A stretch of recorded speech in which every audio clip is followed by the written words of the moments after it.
well, I'm really carrying on from yesterday. For those of you who weren't here yesterday, given the theme of Silence Day, my father was born on the 10th of July, what would become Silence Day. So we celebrated both Silence Day and his birthday. And of course, we had to celebrate his second birthday, which I spoke about yesterday. Barbara gave him another birthday. Silence Day was always a very important, special day in our house. Silence Day, a.k.a. Jay's favorite day of the year. That's an old joke, but it's his favorite day. And, you know, I follow him with my notes and my texts and everything. We always observed it, and I think we must have observed it from, you know, my birth. And, but as I said yesterday, I don't remember being told who Baba really was until shortly before we were to go to India when I was 7. So quite why I thought we were observing silence, I don't know. Again, as I said yesterday, we had photos of Baba all around our house, Mera, Mani, and I just knew that Baba was my uncle. I didn't understand why we had all these photos, and I don't believe I had been told he was God in human form at that point. Tomorrow, not today, but tomorrow, I think I'll tell this. It's a really great Silence Day story. It's something remarkable that happened to Jay and me on our honeymoon. It's, you know, one of those supernatural, only Baba could do this kind of stories. They haven't happened to me very often in my life at all. A couple of times when I was a child with Baba. And it's an amazing story. And just very quickly now, Jay and I got married on the 7th of July, 7th day, 7th month. So we're about to celebrate our 45th wedding anniversary on Monday. And Jay's sister's about to celebrate her 50th anniversary. So when we were planning our wedding, and the Lady Mundley entirely planned our wedding. I mean, we were so lucky. So my aunties, you know, planned our wedding. And I wrote to Mera and Mani, you know, I really want to get married on the 7th day of the 7th month. And Mera wrote back and said, you know, that's very close to Silence Day. Are you going to be able to keep silence? And I said, oh, yes, no problem. So we had a whole plan. We were going to go off on our honeymoon. And she, you know, wrote again, you know, are you sure you can keep silence? And I wrote, yes. Anyway, there's a story that ensued after that. But Silence Day was very important to Mera. And what happened to us, you know, to me, it was such a demonstration of how much Baba loved Mera, that Mera really wanted us to keep silence on our honeymoon trip. And against all the odds that Baba put in our way, we did keep silence. But I'll talk about that tomorrow. So, as I said yesterday, the great moment came in our family when we were going to go to India. So I'd already been taken as a baby to meet Baba when I was 3 months. And came home and lived my life. I went to my nice little Christian school, my Church of England school. I knew about Christ. I don't know if I loved Christ. I don't know if I had a feeling for him. But we sang Christian hymns. We had Christian assembly. And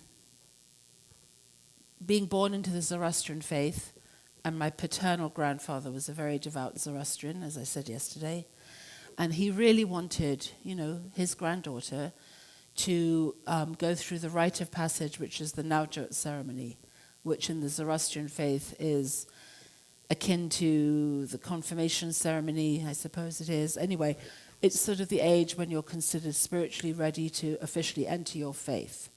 And the Navjot ceremony, I don't know if any of you are familiar with it. It's a very important ceremony for Zoroastrians. And I had to learn many prayers. I hadn't learned one prayer. So as with absolutely everything, and I can't stress this enough, that even though my family were living in London and we were physically away from Baba Baba was still involved, doesn't, give credit to what Baba was doing, but involved in every aspect of my life. And my parents didn't do anything without asking him, seeking his approval if it was relevant. So they asked if I could have my Naujat ceremony, if that would meet his approval. And Baba very sweetly wrote, yes, yes, and make Din Shah happy, Din Shah being my paternal grandfather. And Din Shah, for those of you who weren't here yesterday, was Sarash's brother. And Sarash was the mayor of Ahmednagar. I don't know if you all know that, but he was a very important person. They were sort of an important family. It was important to everyone that I have this Naujat. So Baba said yes. So that set the ball rolling to go to India. And but of course, Naujat aside, what just captivated me was that I was going to meet Baba, because once my father sat me down and told me who Baba was, and I accepted it instantly, that my mind was just set in motion. I was just so, I can't do justice to how excited I was to know that I was going to meet Baba, my uncle, who was God. When my dad told me, I accepted it. There was no questioning. I told you yesterday, I went to school the next day, told my best friend, I'm going to meet God. We came up with a question or two for him. That the 7-year-old, that's how your mind works. So I feel very lucky that I met him. I met Baba when I was a child. So I don't know if prior to leaving for India, I'd already formulated a lot of my questions. I don't remember, but I asked Baba so many questions when I got there. And I actually was, I don't have it. Anyway, Jay printed out my questions from Lord Meher. I was a pest. I just repeated and even challenged Baba once. And, apparently asked him if he made a mistake. I can't believe it now, but, and Baba was being so sweet to me and so indulgent of my questions. Anyway, that came later. So we actually went to India. It was in 1975, I think, or 1974, and it was in the spring. And, I was young enough that I could be taken out of school for quite a long period. And I think we were there for 3 months. I think I missed a lot of school. I could be wrong about that. I thought it was 3 months. My father came back, went back to England before that. So as you can imagine, my dad especially gave me this long, long list of, thank you, things I must and mustn't do with Baba. And my father was, definitely, he was the authority figure in my life. I listened to him. Both my parents were incredibly loving, I had wonderful parents. I felt very loved. I had my brother. I listened to my dad. I wasn't a perfect child, but if he said something, I listened. So I was listening and paying attention and yes, daddy, yes, daddy, yes, daddy. So we all flew to India, we all being my parents, Adi and Freni, Dara, and myself. And again, how I can't convey how excited I was. Firstly, to meet Baba. Secondly, to just go to India, where my parents had been born, to go to this exotic country, and to meet my aunties, Mara, Mani, Goher, Katie. As I said yesterday, Goher and Katie were first cousins to my mum. So I'd heard a lot about them. So we arrived in India, and in those days in India, I don't know, it was amazing. Everyone came to meet us at the airport. Everyone, Sarosh, I don't know if IDK came, but there was an entourage. So I was overwhelmed by all these people. And my mum and I stayed with her parents, Suna and Dinshaw, and Dara stayed with Vilu, his aunt, and my dad stayed at Marazad with Baba. And instantly I was envious that my father was staying at, Marazad. Why are you staying at Marazad? Anyway. So we were, my mum and I were with my grandparents, and I don't know how many days went by, but then the great day came to go and see Baba. And I was beside myself at this point. I was bursting. I remember it really well. My mum used to sew, and she made me all these very cute little dresses to wear, and she really wanted me dolled up, you know. And I had very long hair, so she'd sort of do my hair into top knots and a little tiara. You know, she'd just dress me up like a little doll. And she was naturally so proud, you know, I can understand it. Her daughter was going to meet Baba. So everyone was dressed up, and again, it was this entourage who went in several cars to meet Baba. My father wore a suit, which I hardly saw. Dara wore a suit. The ladies were in their best saris. I was dressed up to the nines. Baba sent his car for us, and we drove up the road, you know, to Meherzad. Most of you have done that, and it says private road. And of course, to me, it felt like the longest road with my excitement, building. We all got out of the car, and, you know, to know that just a few feet away there was Baba. Well, my father had given me, as I said, many instructions of what to do and what not to do. And one of them was, you know, he told me Baba's frail. You mustn't hug him.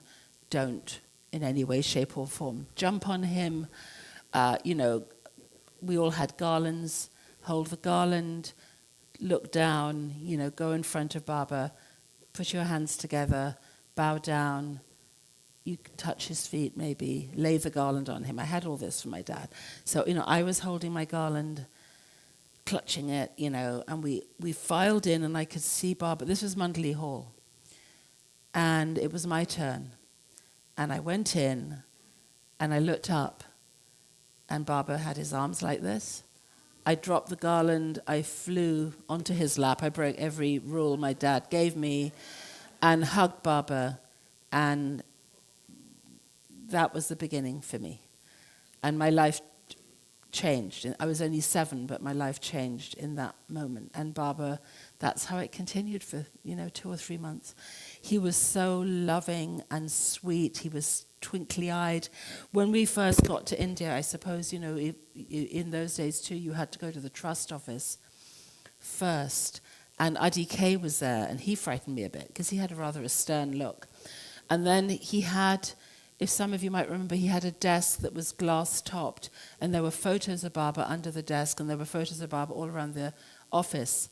And I was looking at all these different photos, and there was young Baba, and he looked a bit stern. And then there was Baba here. And I, being 7, I guess I didn't have the wherewithal to know that, of course, Baba was the older Baba, because, you know, time had passed. And I said to IDK, which Baba am I meeting? Because I didn't want to meet the young Baba. And he said, no, you know, you're meeting, I think like he's older, you're meeting him. So I was really happy about that. And he did, he looked like that. He was so warm and loving. And, you know, for me, he became, you know, the center of my world. I mean, all I wanted to do was be with him. I was so spoiled. I was so spoiled by Baba. This was, you know, there was no one else there at Meherzad. This was their family home. We were going to see our family. So we're going to see, you know, my uncle and my aunts. So there was no one else there. It was just this incredibly intimate time with Baba. And so from that moment on, I wanted just to be with him. And on the days when we weren't with him, you know, I became a little bit upset. And then I think because I was being quite indulged, I even became a little bolshy with my parents. You know, why aren't we seeing Baba today? So that being with him was my focus. And I have so many cherished memories of those times, and I'll tell a few stories. Baba had a nap every day, and I was told categorically not to trouble him during his nap. And, you know, I did. I mean, Goher used to lend me her bicycle, and I would ride her bike around Meherzad, and I remember I thought the gardens were big, they were huge. Well, of course, they're not huge, but to me they were. And I'd ride all around, and I thought I'd found a secret path and a secret entrance to Baba's room, and so there must have been some kind of a back or side door, so I'd go in that way. And, you know, I would kind of peek my head in. And just going back to what some of you said earlier, and I know this is so typical. Of course, I heard Baba speaking to me. I mean, Baba was silent. When I would meet Baba, we spoke to each other. I don't remember anyone interpreting. I mean, I know that I'm not unique in this. This is what everyone says. And I think, looking back, I believed I had some times with Baba in his room where it was just the two of us, but there must have been someone there, interpreting. So my mum would dress me up every single time we went to see Baba. So I was always dressed to the nines. And, you can imagine, I was 7, I was out of school, that was good. I was with Baba, and I was like any child, nothing special to me. I had a very active imagination. I believed in, the magical kingdoms and fairies and angels and witches. And so also for me, meeting Baba, it's like he's a combination of a wizard and a magician and God. And my mind was just so full of everything he could tell me. And it was thrilling. It was just thrilling. And of course, you'd look in Baba's eyes and everything was there. Absolutely everything. And the warmth he exuded. And he looked like my father, which was very, very sweet for me. So I did ask Baba lots and lots and lots of questions. And some of them, Jay printed them up. Don't worry, I won't read them. But not all of them, but I don't even remember having asked him and pestering and asking him again and again and again. So I'm not sure, like I said, did I think of all these before I went to India, or did they come to me when I was with Baba?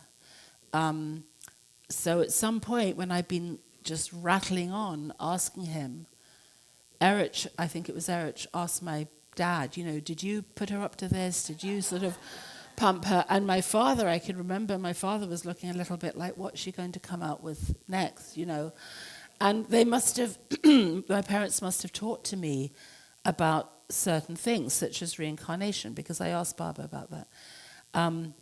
So the first time I asked him a question, I think it was the one my friend and I had come up with.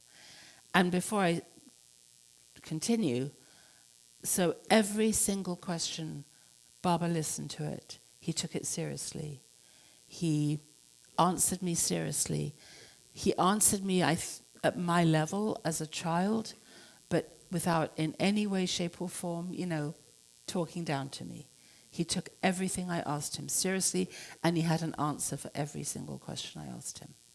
So the question my friend and I came up with was, what's higher, Baba? The stars, the clouds, the sun, the moon. We just wanted to know, So I asked him, and he smiled and he said, I am the highest of the high. So that was okay. And another question was,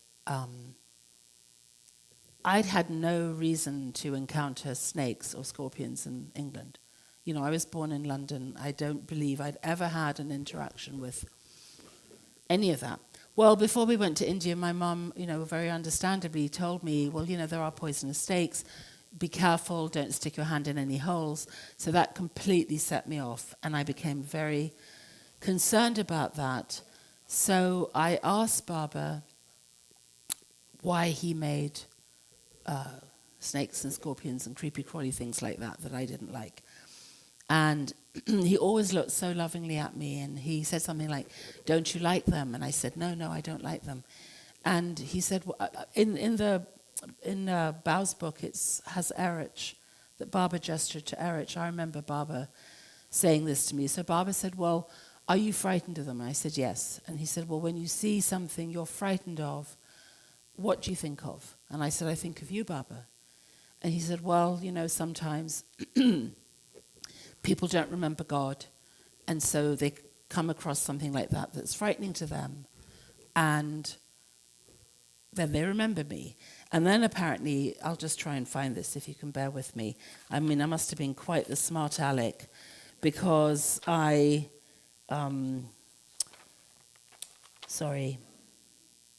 continued with this. Okay. I'm just going to read from this because it's a bit more eloquently written than I would say it. So I'd asked him quite a lot of questions already. Why did God create snakes and scorpions, creepy crawly things like that? Baba smiled and pointed to Erich for an answer, but I remember Baba giving me the answer. God has created such things so that in our fear we may call out to him and remember him.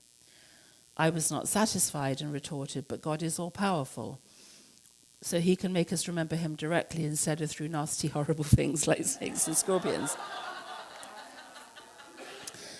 And then I apparently asked him, I think I've blocked this out, was there any mistake on God's part in creating them? Such innocent but equally deep questions startled those present. Baba appeared pleased and happy and explained to her, good and bad, beautiful and ugly are all mine. They are me. It was not a mistake on the part of God when he created snakes and scorpions. It is all as it should be. But why did God have to create such creatures? I insisted. Baba explained, you, Shireen, are so pretty and sweet, and yet every day when you sit on the potty, you bring out what is dirty and smelly. Why do you do it? Because it is necessary, and it helps to keep you well and pretty. And so are all things in God's creation necessary, both good and bad, beautiful and ugly are mine. And here it says, the answer was immediately acceptable to the child, and she gave a deep sigh of satisfaction and wore a happy expression on her face. Well, I didn't. I was not happy with that answer. I still wanted him to say, give something else. So I asked many questions. I looked at a painting of him, and I saw the halo on the painting. I don't know who did that painting in Mundley Hall. And I asked him what that was, and he explained that is God's light. And then I asked him why I couldn't see God's light over him, physically. And he said that I would see that light when I loved him as he truly deserved to be loved. I'm paraphrasing. And he mentioned, I think, not the third eye, but he mentioned something about the sight in that way. I asked him about reincarnation, so I suppose I did know about that. And I asked him 2 questions. I asked him if I would have the same parents when I came back, and he said no. And that really made me sad. I was sad about that. And I asked him if I could have a brother or sister, another one. I had Dara, but I wanted a baby. And he said, no, you are enough for your mother. That's what he said. And my parents, they had tried to have a baby, and it hadn't another one, and it hadn't worked. So, and I can mention more questions if there's time, but so one of it was just, I love being in Barbara's room because it was pink, a little girl. I mean, I loved everything that was pink. Mundley Hall felt huge to me. Of course, it wasn't huge. So I'm sure all of you know this. You've heard this from so many other people. Barbara liked to be entertained. And, I was a talentless child. There wasn't much that I could offer at that point. So my parents told me, because I went to this little sweet Church of England school, they suggested that I sing All Things Bright and Beautiful. You know that hymn? So I sang that in Mundley Hall for Baba without any music. I just had to stand there and sing it to him. And I remember, it was not great, but he seemed to like it, so I did that. I made some, little art projects that I took to him to give as gifts. So I love to give Baba gifts, and he gave me lots of little gifts, and other people would give me gifts. And whenever I was given a gift, I'd always take it to Baba to look at and to hold. And I have one really sweet memory of someone gave me a little handbag from the Ahmednagar Bazaar or something, and I love bags. And I was so proud of this bag. So I was looking at my bag, and then my Aunt Money called me to the garden at Meherzad because she wanted to play a little game with me. So I was really torn, I've got my bag and my money. I called money Fui, Fui meaning father's sister. So my aunt, so Manifu was calling me to play with her, but there was Baba on the veranda at Meherzad, looking so lovely, sitting there, and I had my bag, and I didn't want to leave my bag just anywhere, so I was a little bit torn, and then I ran to Baba and asked him if he'd hold my handbag, and I can just see him holding this little bag, so like it was very important. This bag was very important. Just wonderfully sweet moments like that. I think so, somewhere, yeah. And we would play games, like I say, I loved it when he was in his bedroom because it was so cozy. And I'd sit on the end of his bed and we play, you know all this, that Barbara did those little finger games and all of that. And I think I had a joke or two that I did tell him, but that was my sort of pièce de résistance for the next visit. I finally, made up for the fact that I couldn't sing, and the first time I saw Baba. And we play a game, and we played it when I was 11 too. It sounds so silly, but it was really fun. Baba was in his bed, I was on the end of the bed, and he had handkerchiefs in those days, no tissues. And in England anyway, and in India, men would knot the four corners of the handkerchief, and that would be a little makeshift hat in the sun. So Baba and I would make them, and then he'd put one on my head, I'd put one on his head, and I loved all that. It was so much fun for me. I didn't like it when I couldn't see Baba, when he was resting. This was such a family visit. I mean, we were so lucky, to spend all that time with him. But when Baba was resting and I couldn't be with him, that was when I really got to spend time with the Lady Mandali, who were my aunties. And we became so close, and they planned and organized Jay's and my wedding. I mean, that relationship with them developed when I was 7. And so I wanted to be with Baba all the time, but if I couldn't, then I knew I was with my aunties. One of my favorite times to be with Baba was lunchtime. So my father and Dara would join the men mandali in the back somewhere at Meherzad, and then my mum and I would join, Baba and the ladies in the dining room, little dining hall. And Mani was so sweet. Baba would be at the head of the table, Meher on his right, Mani on his left. And Mani very sweetly allowed me to sit right next to Baba. I got her place. So we had wonderful lunches together. And but I didn't like Indian food, and that was what was served to me. And my mum was really worried. I mean, she told me, you're going to get Indian food, you eat it, you don't make a fuss. The last thing she wanted was some, westernized child turning her nose up at the food. So I, of course, knew enough to never make a comment, but I couldn't stomach it. I just couldn't. So I was playing with my food a lot.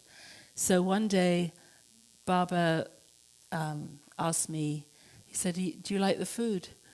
And I said, oh, yes, Baba. I knew I had to say yes. I said, oh, yes, Baba. He said, oh, good. And it was rice and dal and something else. And so I was just chattering away, and then I turned to Baba, and my mouth must have been open, about to say something, and Baba took a really big handful of rice and dal and shoved it in my mouth and said, oh, good, you like the food. And I was so worried, that I would gag or something. And, honestly, I loved it. And Indian food is my favorite food. So that was great. And then something just really great happened. And this is what I told Shani's son Joshua yesterday. So, so many people, I'm sure people here, you've had all sorts of amazing experiences where Baba has made his presence felt, or something, again, maybe supernatural has happened. It hasn't happened much in my life. A few times as a child, and this time with Baba.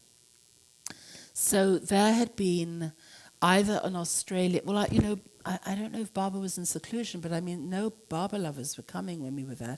I think some Baba people from Australia had sent a big shipment of gifts for Baba, including a little stuffed koala bear, and Baba gave me that koala bear. So I loved that, and some food. And in those days, and especially from England, we would have tinned fruit salad.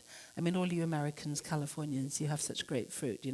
But in England, we had fresh fruit, of course we did, but the real treat was some tinned fruit salad because we get more exotic fruit. So someone had sent Baba a big tin of fruit salad. So as a special treat for dessert, Baba said, I think Katie was the one who was serving the food. Baba said, crack open the tinned fruit salad as a treat. And Baba asked me, do you like that? I said, oh, I like that very much. So they opened the tin and started to serve. And, it was the Lady Mundley who were there, and my mum and me. And Baba said, Shireen, he always had such a big smile on his face, and like I say, this twinkle in his eye. And he said, do you like cherries? And I said, oh, yes, Baba, I like cherries. And he said to Katie, well, give Shireen most of the cherries.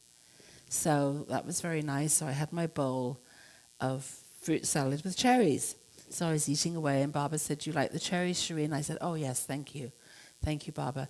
And he said to Katie, well, give Shireen more cherries. And Katie said, well, I'll look, Baba, but I think most of it now has gone, But she found some cherries. So Baba said, have more cherries. And of course, I wasn't thinking I should say, no, I'm being greedy. I just liked the cherries, and Baba was offering them to me. So I was eating away, and then Baba said, oh, Katie, or I think it was Katie, more cherries for Shireen. And Katie said, no, Baba, they're completely finished, all gone. And, she was sort of going through the little bits of fruit salad, and Baba said, just have a look. Well, there were more cherries. So I got more cherries, and I don't remember how many times this happened. Mani told us this story, she reminded us, and she said it was endless. That the cherries, sort of like Mary Poppins bag, the cherries kept coming and kept coming. So that was so wonderful, because it's like, yes, Baba's a magician, he can do whatever he wants. And I don't know if it was at this time, at that particular time, but I suddenly declared that I wanted a magic wand. And I think I might have asked Baba for one. And he asked me, what would you do with your magic wand? And I said, I'd wish for everything I want, And he said, what do you want? And I said, well, Baba, to see you as you really are. Amongst other things. I think I did ask for a few other things. And I think, and again, I think it's in here, but I asked him, how do I see you as you really are? And he said, to remember me all the time. And I said, how do I remember you? And he said, by saying my name. So when I was there, certainly, I used to say, Baba, Baba, Baba. So through all these visits, my Navjot was also a big feature of this trip to India. And in order to do this Navjot, I, who had never learnt, a Zoroastrian prayer in my life, had to learn so many prayers. So my uncle, my grandfather, they became involved. They were in charge of that, and there was some ancient dastor, the ancient priest, who'd come along and he would teach me the prayers. Well, I didn't want to learn them because that meant I couldn't see Baba. So I was not a good student at all. Meanwhile, about a week before my Navjot ceremony, Baba asked if I knew the Parvadigar prayer. Or maybe he asked my mum, and she said, no. And so Baba said, Shireen must learn it. So on top of the Zoroastrian prayers, which were beyond me, I also had to learn the Master's prayer, and I think Baba gave me about a week. And the idea was that I would recite the Master's prayer to Baba. The morning of my Navjot, the plan was that we would go to him, and he, what I consider, perform my true Navjot ceremony. So do you know anything about this? It's when you wear your sadra, you know what the sadra is, and the kasti, which is a sacred thread that you wrap around your waist. So devout Zoroastrians wear this. And I can remember suddenly a bit of a panic. How on earth was I going to learn the Master's Prayer, which is a lot, I think, for a 7-year-old, and the Zoroastrian prayers. So my mum was also very anxious about this. She so wanted to please Baba. And I had this very, very long hair, which was actually the bane of my existence at that point, and I wanted it cut, and that comes later. So she used to take maybe 45 minutes brushing my hair. So she said, the only way we can do this is you have to learn the prayer while I'm brushing your hair. That's our only chance. So I did. I learnt the Master's Prayer. So the morning of my Navjot, we went to Baba, and it's recounted slightly differently in the book, but I remember standing on a little stool in front of him, and he gave me my sadra and kasti, and I took them, and then I would put them on later. And then he said to me, do you know the prayer? And I said, I think so, Baba. And I did it. I recited it to him in front of him, and then got every single Zoroastrian prayer wrong at the actual big fancy ceremony where half of Mama Naga was there. I got it all wrong, But again, I feel like my true Navjot was celebrated with Baba. Another story, and again, just to try and convey, and this is all very self-referential because I was 7 and Baba had just become my absolute everything. I really didn't I used to pay attention to what my father said. No, I had no interest in anything he said to me. If he told me I should wear a cardigan because it was a little chilly, it's like, no. So I really just would have spent every day, of course, with Baba. So one day my dad must have decided that I was being a bit of a pest, and I'm sure I was, and that he was worried that perhaps Baba was tired, I was being too annoying, too questioning. So, as usual, the day starts and we're going to Baba. My mum and I are going to Baba. Baba would send his car for us. And it was that old Cadillac, I think, De Soto, owned by Donkin? No, that was another one. Anyway, it was thrilling, because Baba would send his car. My mum and I would go. Perhaps we picked up Dara, anyone who was coming from Villa, and then my dad was already there, of course. So, we were waiting for the car to come, and there was no car from Baba.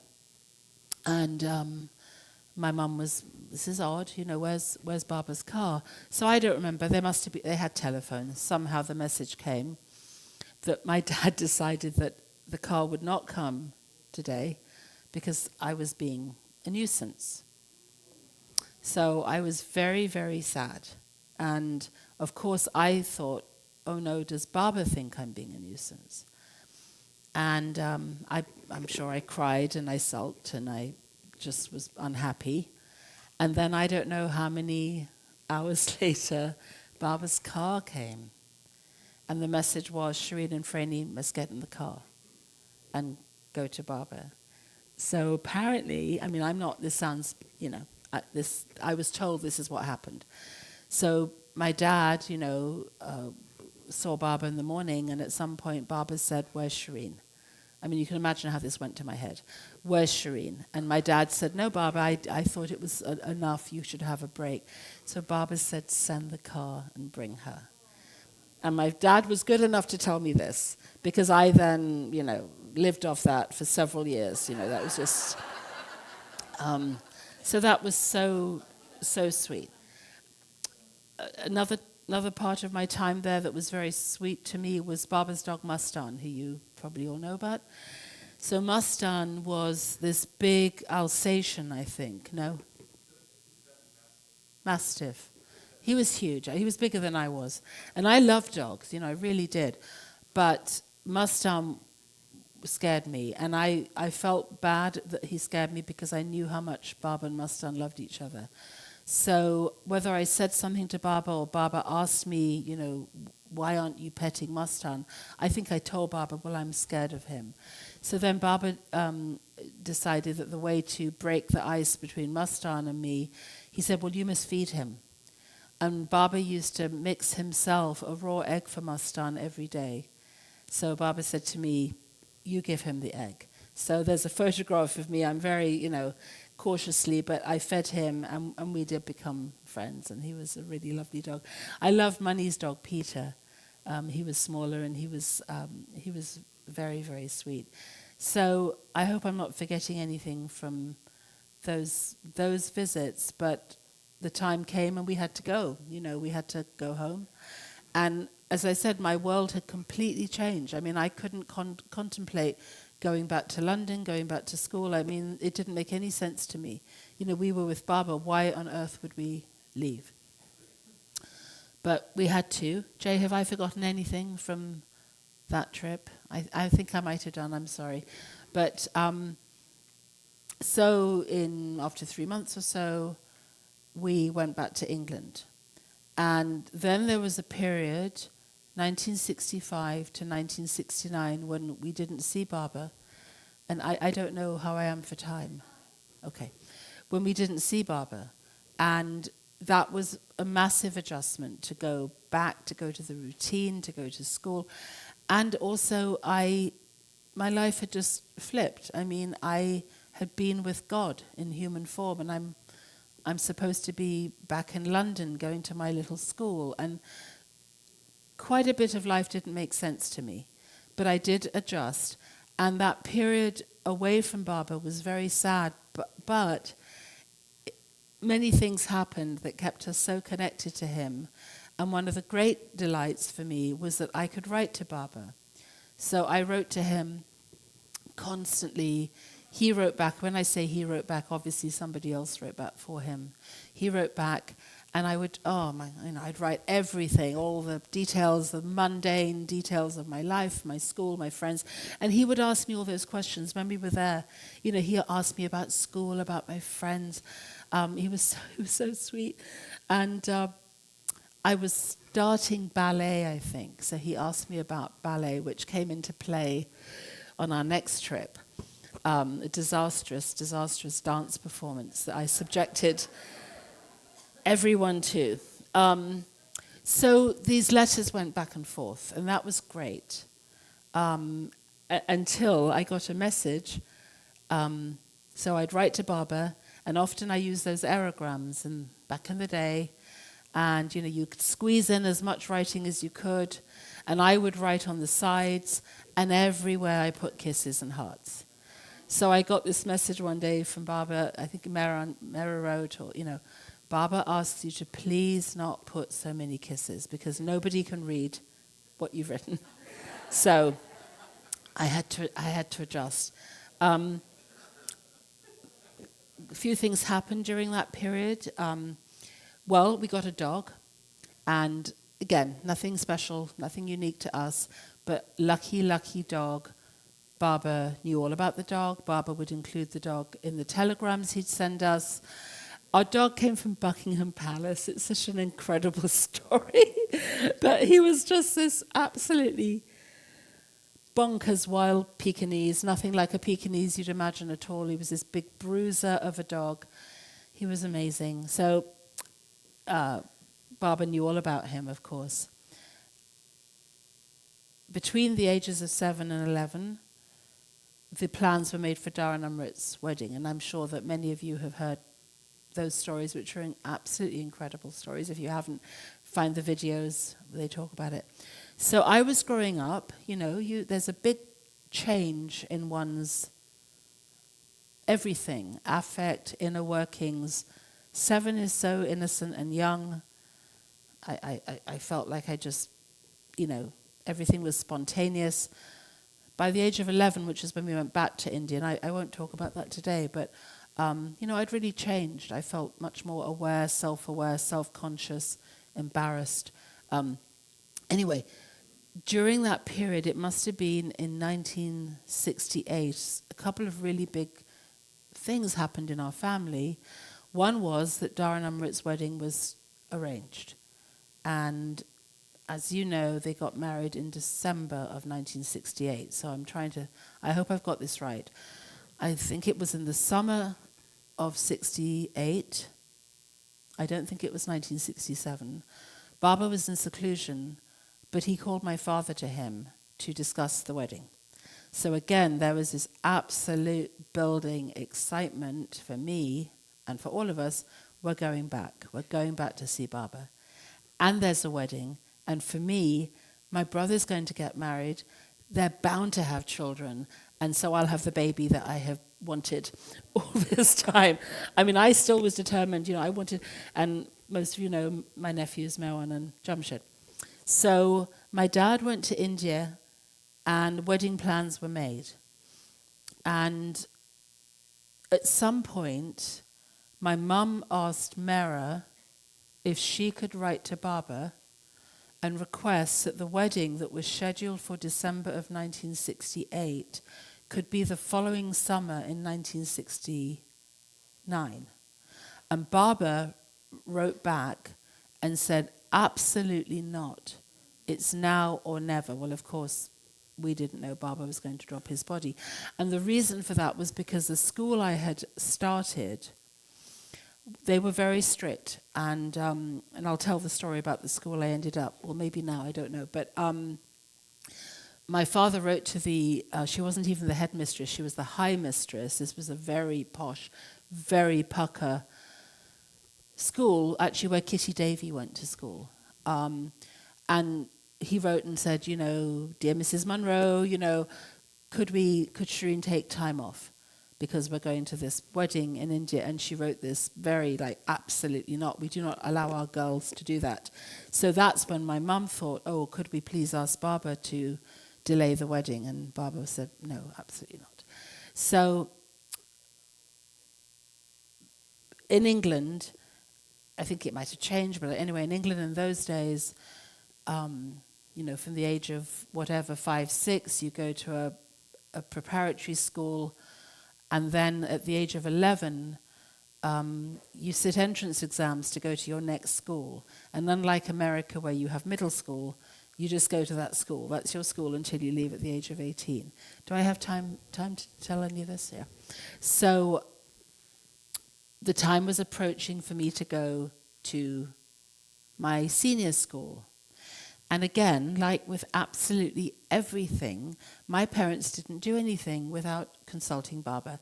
And it wasn't just one way. I mean, Baba was so present, and there were, I'm repeating myself, I think, a constant flow of telegrams and letters and messages and sometimes phone calls from IDK.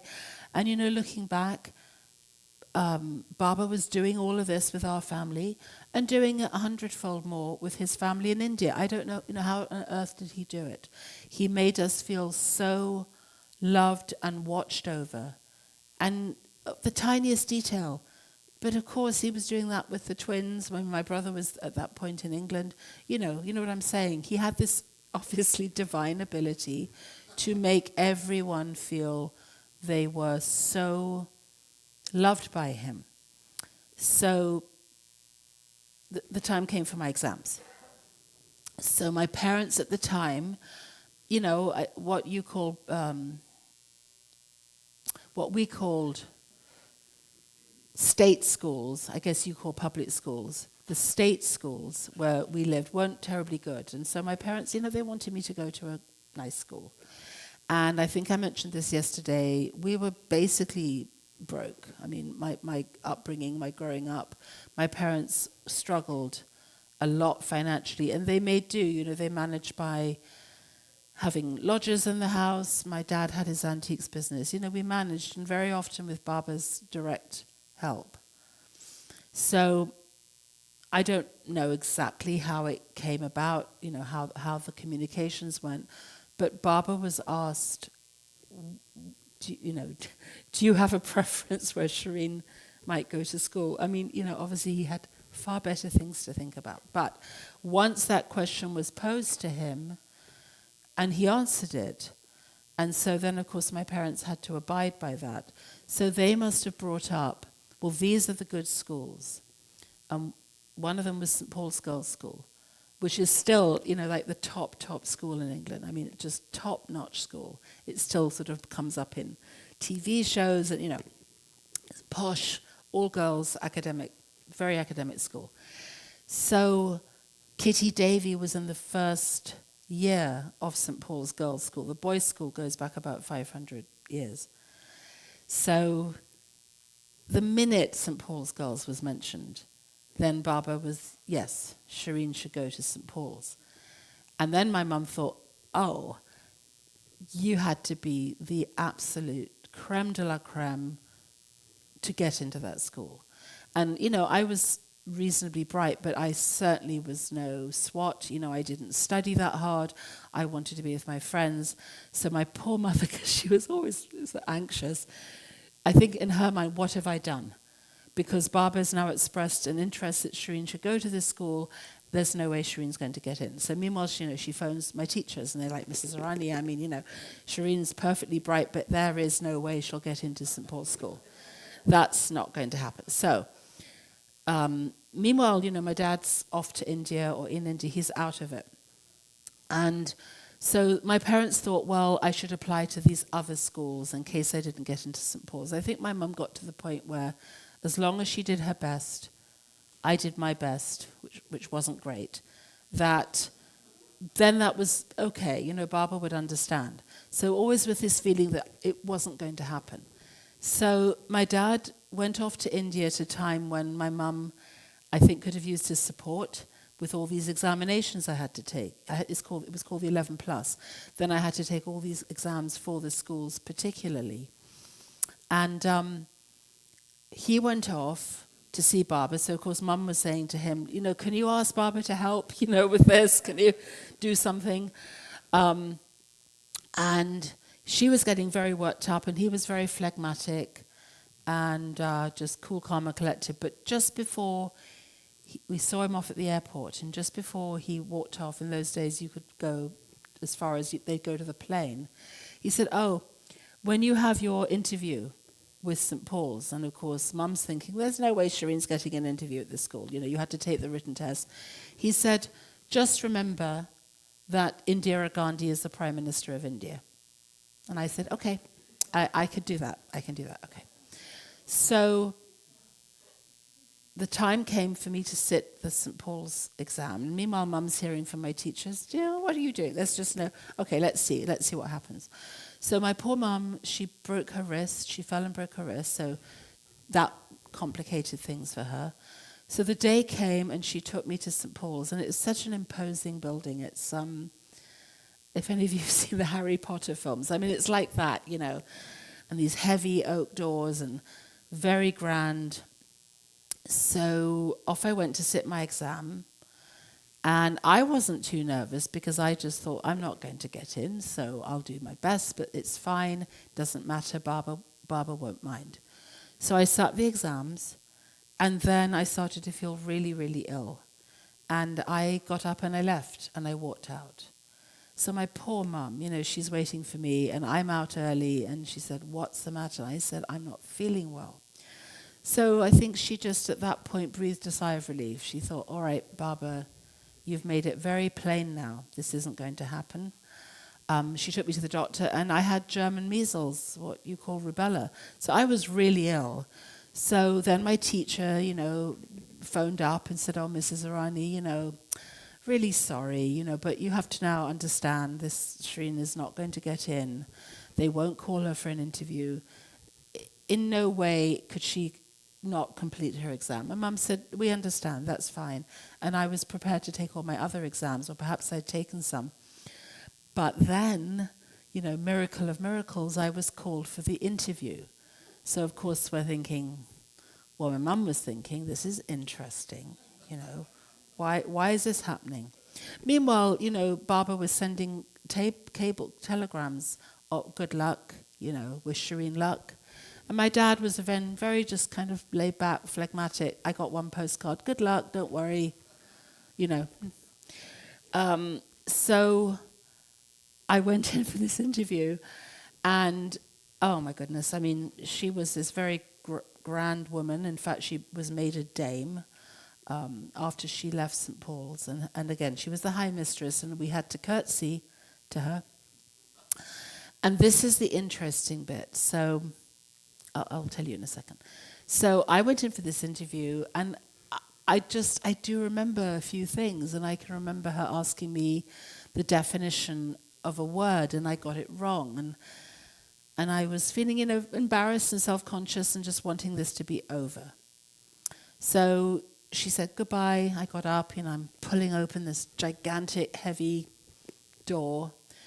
And she said, "Oh, Miss Irani, just one quick question. Do you know who the Prime Minister of India is?"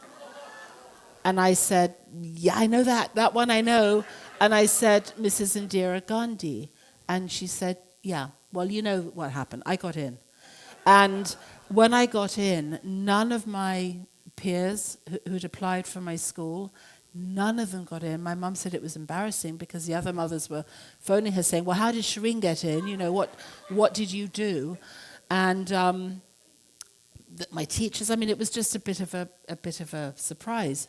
So the message went to Baba. He sent congratulations, and I've looked this up, and it's not on Wikipedia certainly, but my father said to me later that Mrs. Monroe had been part of the team when India became independent, that she had been with Mountbatten and Nehru, and she was connected.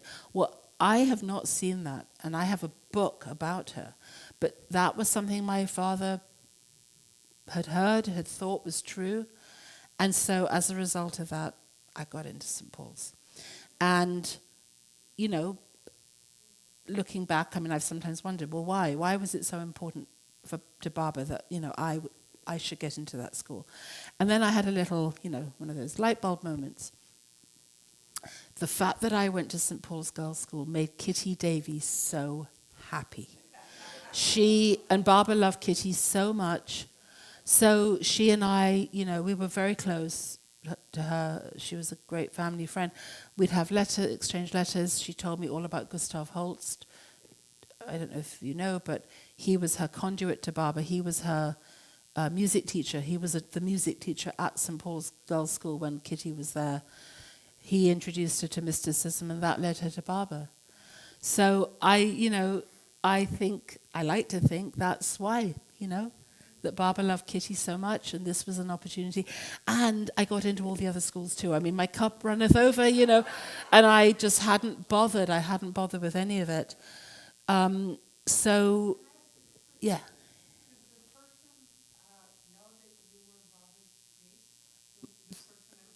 No. We kept that very quiet. And in fact, that's a whole other story, but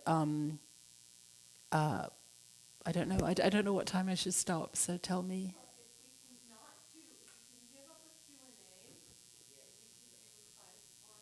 Okay. And then tomorrow I can talk about our second visit to Baba. Just quickly, though, when I was at St. Paul's, again, it was a Church of England school. And, my parents didn't mind. I went to assembly. I sang Christian hymns. I recited the Lord's Prayer. No problem. But we had mandatory scripture lessons, and our scripture teacher was awful. She was, I think she'd been a missionary. She was not nice. And I did not enjoy being in her class, and I think she had it out for me because I clearly came from a foreign land. And so I don't remember this exactly, but I said something to my father, and he had no problem with my learning about Christianity and Christ. He would have loved that, but not from her. So in those days, it was a rare thing for there to be an offering from a school that would embrace any other religion. But very unusually, St. Paul's Girls' School did allow for the fact that some of the girls could be Jewish. That was somehow so there was Jewish prayers, and the Jewish girls could skip scripture, and they would be taught by a rabbi. And I don't remember, I just don't know all the ins and outs of it. I'm not quite sure why my father didn't write to the head high mistress and say, we're Zoroastrian, we're Hindu, pick a religion. He didn't. I think because he knew that would not, you were either Christian or you were Jewish. So I did become Jewish for a short while. And my one of my best friends was Jewish. I had two best friends called Alison, and we always gave each other nicknames. So my best friend Piglet Alison was Jewish. So she said, come to Jewish prayers with me. And because the school didn't want to know, they didn't pry into it too much. I was different. I was a little odd. I think I was the only non-English girl in the school at that time. So they were like, just let's not get into it. So I went to Jewish prayers for a long time, and the rabbi said, Shireen, you'd make such a good Jewish person. You know all the prayers. And it was really fun. And then I don't know what happened. I don't remember, but suddenly, I know this sounds far-fetched, but this is exactly what happened. I had to stop being Jewish. And I'm not quite sure why. And meanwhile, the scripture teacher had gone off to another country to do her missionary work. So then I thought, okay, I still don't want to be going to scripture. And I was sort of doing this without my parents' knowledge at this point. I was 14, 15, So then I thought, I'll become a Muslim. So the scripture teacher replacement was a vicar. He was actually quite nice. So I didn't go to his classes because I said I was Muslim. And again, my parents must have been quite hands-off. And then the absolute worst thing happened. So I was quite happy. And I remember sitting in this great hall where we would have our assemblies. And I was sitting with my friends, and I felt these sort of talons on my shoulder. And the scripture teacher had come back. And she shook me, and she said, "You're not Jewish, and you're not Muslim. You're coming back to scripture." So she made my life hell, and then I told my father again, and then, this was really great, then my dad was, "This is ridiculous." So he wrote to the high mistress and said, "I don't want my daughter learning scripture from this teacher. We are followers of a spiritual master, and I am going to set her next exam." And she agreed. I suppose she just didn't want to deal with it. So my dad, he set me 3 questions on Baba, and I got A++. And that went into my official school record. So that was funny.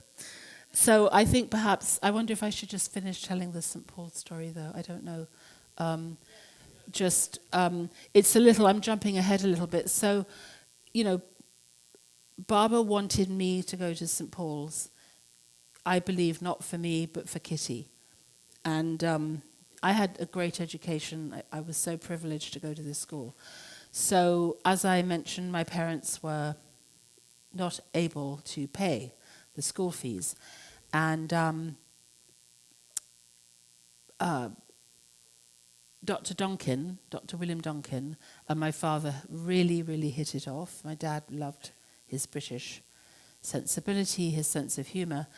And Donkin, I think Baba asked Donkin to become my godfather, which was not a typical it's not Eastern at all, I don't believe. So he was Godfather Donkin, and I really liked him the few times I saw him. So Baba asked Donkin, "Will you pay Shireen's school fees?" And he said yes, which was so wonderful. So I started my first term in, I suppose, September of 1968. Baba hadn't dropped his body, Donkin was still alive, and we went to India for Darren Amrit's wedding, and I'll talk about that tomorrow. Well, Baba dropped his body, of course, in 1969. Donkin continued to pay my school fees, and then Donkin died only a few months later, I think. And he hadn't changed his will. So I was not mentioned in his will as the beneficiary of my school fees. So my parents, and I believe he hadn't changed anything to leave to the, Jay, you know this, had he included the trust, or he didn't have a will or something. So my parents, panicked when Donkin died, and there was nothing to prove that he was going to continue paying my school fees. Because again, they took very seriously the fact that Barbara had expressed a desire for me to go to this school, and as far as we were all concerned, Barbara had made it possible. There was no way I was going to get in. Barbara had gone to that trouble, so, suddenly I can't go to this school. And also, I liked it, but that was not relevant really in the grand scheme. So Donkin had a twin sister who lived in England. He came from a very posh family. And I should know more about Donkin, my godfather, but I believe he was a doctor with the British Army, was in India, learned about Barbara, met Barbara, that was it. Dropped everything, loved Barbara, lived with Barbara. So his twin sister just did not know much about what Donkin was doing at all. Must have known he was in India, but perhaps that was it. Perhaps she still thought he was a doctor in the army, I don't know. So when Donkin died and... is the word intestate? Anyway, my parents or my dad thought, there's only one thing to do. I have to contact Donkin's sister. And it was, I think it was initially a humiliating thing for my father to have to do. To have to phone up this total stranger and say, this is who I am. This is what your brother was doing. This is what your brother wanted. And now we're in this position. And he thought she was going to slam the phone down, Why would she talk to him? The one good thing was there was a lot of correspondence between Donkin and my father about my school fees. My dad did have sort of bank drafts and some kind of evidence, so obviously he wasn't just completely making it up. Well, to his amazement, she was very nice on the phone, and she said, I'd like to meet you. I'd like to hear about my brother. I don't know anything about my brother. Why don't you and your family come to tea? So we went on the train. I remember they lived quite far away in the country, this beautiful country house. And I was old enough to understand that this was awkward and it was embarrassing. And I had this deep feeling of... I felt bad for my father that he had to do this. I felt it was putting him in a bad situation, perhaps. But we went along, and they were very gracious. They had this wonderful house in the country. They had teenage daughters, and so they took me off, and my parents spoke to Mary, who was Donkin's sister. So I wasn't privy to any of that conversation. And my dad took Donkin's book, which was what helped me. What was his book? Wayfarers. And she had never seen it. She was very moved by it. And evidently she was very moved by everything my parents told her about Barbara and about Donkin and about how happy he was in his life. And then, me, that he had wanted to pay for my school fees. So the upshot is that it's so moving to me.